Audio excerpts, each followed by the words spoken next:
vamos a hablar, está con nosotros el doctor Jorge Luis Cruz. Él es ortopedista y vamos a hablar sobre el síndrome del túnel carpiano, que se ha aumentado principalmente por algunos trabajos, algunas responsabilidades que nosotros realizamos cotidianamente. Vamos a hablar de esto, pero de sus síntomas, de las recomendaciones, de lo que no debe y debe hacer si ha diagnosticado por este problema en su salud. Doctor, un placer tenerlo por acá con nosotros. Buenos días, es un placer estar acá en el canal del Orgullo Nicaragüense. ¿Podemos ubicarlo dónde? Estamos en Reparto Bolonia. Acérquese. Reparto Bolonia, estamos atendiendo de Repsa 75 metros hacia el oeste. Ok, cuando hablamos de esta lesión o sí, me imagino que está catalogado como una lesión, ¿cómo lo podemos identificar? Ok, el paciente lo que empieza a referir es calambre, hormigueo, entumecimiento, pesadez de predominio nocturno, porque es posterior a su jornada laboral. E incluso algunas personas pueden referir que sus manos son un poco torpes, ya que no responden ante lo que uno está tratando de mandar la dirección a ellos. ¿Y dónde está ubicado exactamente Ok, se habla de síndrome de túnel del carpo porque esta es una estructura donde hay una compresión del nervio mediano a nivel de la muñeca en el canal carpiano, ¿ya? Que es una estructura anatómica en la cual pasan 10 elementos, entre ellos el nervio mediano, pero también pasan los flexores superficiales y profundos de la mano o de la muñeca, al igual que el abductor y el flexor, en este caso el primer dedo. Ahora, el dolor o dónde se manifiesta, en qué parte se manifiesta para ir descartando, y qué deberíamos de hacer si ya somos diagnosticados. Ok, lo primero que debe saber el paciente es, si empieza a tener parte de los síntomas que habíamos hablado, es que el nervio tiene una zona anatómica que va a ir a dar una función, tanto sensorial como motora. Esto me va a decir la capacidad para ello tomar un objeto, y normalmente tiene que ver con los 3 dedos de la mano, el índice, el medio y parte del cuarto, tanto a nivel palmar como a nivel volar o en el dorso. Eso es lo primero. Lo segundo es, si una persona está teniendo dichos síntomas, en primera instancia lo primero es buscar una atención médica, debido a que casi siempre por idiosincrasia, por cultura, pues optan a tomar algún analgésico, algo que alguien le refiere, algo que a una persona quizás le asentó bien, pero a usted no le va a sentar bien. Claro. Entonces, a propósito, estábamos hablando de ese tema ayer, de automedicarse. Exactamente. Ahora, ¿cuál es el tratamiento una vez que ustedes lo diagnostican? ¿Cuál es el acompañamiento que le dan o qué recomiendan a un paciente?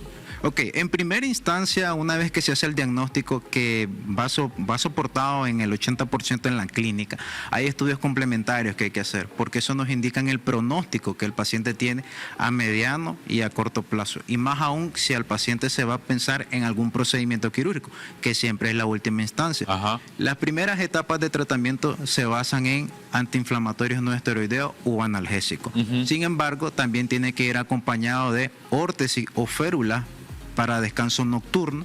Otro aspecto que es elemental es la rehabilitación física, el poder aplicar en este caso terapias al paciente, e incluso, pues si con estas medidas básicas no mejora, es importante realizar infiltraciones que pueden ser con corticoides.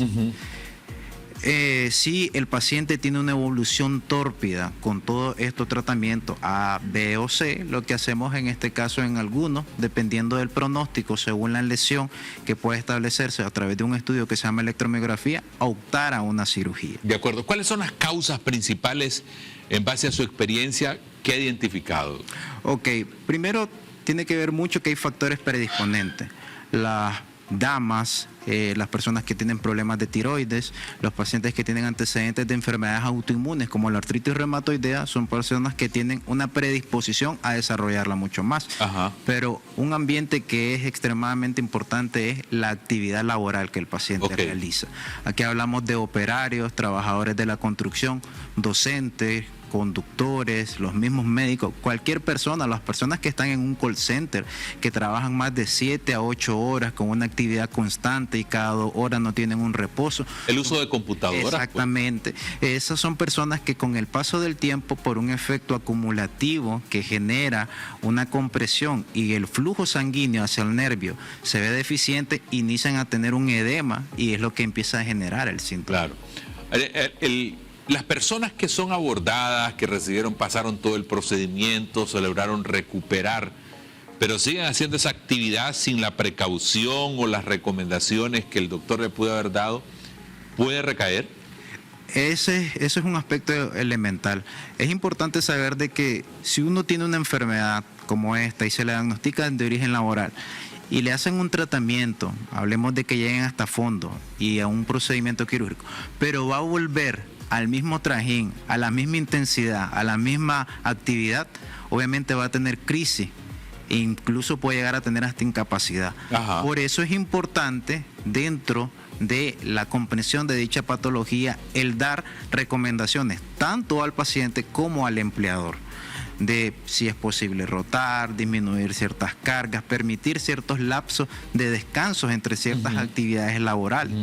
Porque si no, vamos a tener un paciente con una evolución tórpida y vamos a tener un empleador también que no va a estar contento con el desempeño del paciente.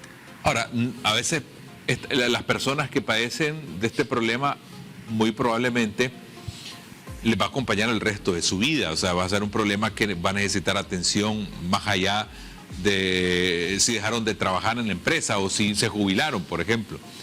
¿Qué establece el Sistema Médico Nacional? Ok, las normas del Seguro Social, yo siempre le digo a un paciente, si está ante la sospecha de un síndrome de túnel del carpo, que busquen según su historial si no es de origen laboral. Porque si es de origen laboral, la atención es completamente diferente. Desde la cartera de medicamentos a los que él puede tener acceso hasta los tratamientos complementarios como las rehabilitaciones. Existe a través del Seguro Social algo que se llama riesgos laborales o enfermedades laborales eventos. Y esta es una cartera para pacientes que llegan a una incapacidad, llegan a cierta edad y pese a estar jubilados, ellos pueden tener seguimiento por su enfermedad laboral. Okay. Ahora, esto no solo pasa con el túnel del carpo, por ejemplo, pasa con los docentes que tienen disfonía o afección, claro, ¿verdad? Entonces, o los trabajadores que están en una mina, que hacen alteraciones respiratorias.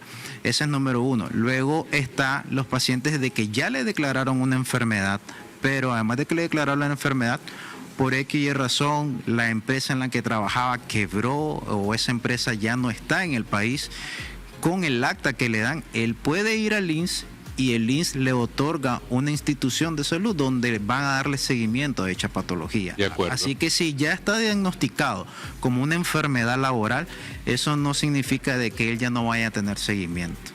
De acuerdo. Bueno, creo que aclara nuestras dudas. Doctor, únicamente ya para finalizar, ¿dónde lo podemos ubicar y cómo lo ubicamos, por favor? Ok, atendemos en Reparto Bolonia, exactamente de Repsa, 75 metros hacia el oeste, SOS Médica, en el consultorio número 3. También nos pueden buscar en las redes sociales como Dr. Jorge L. Cruz Rodríguez, ortopedista y traumatólogo, Facebook, Instagram, TikTok y recientemente ya abrimos un apartado también en YouTube para dar algunas cápsulas de conocimiento a los pacientes. Qué bien, muchas gracias por esa información que nos comparte y nosotros vamos a separarnos un instante y ya regresamos.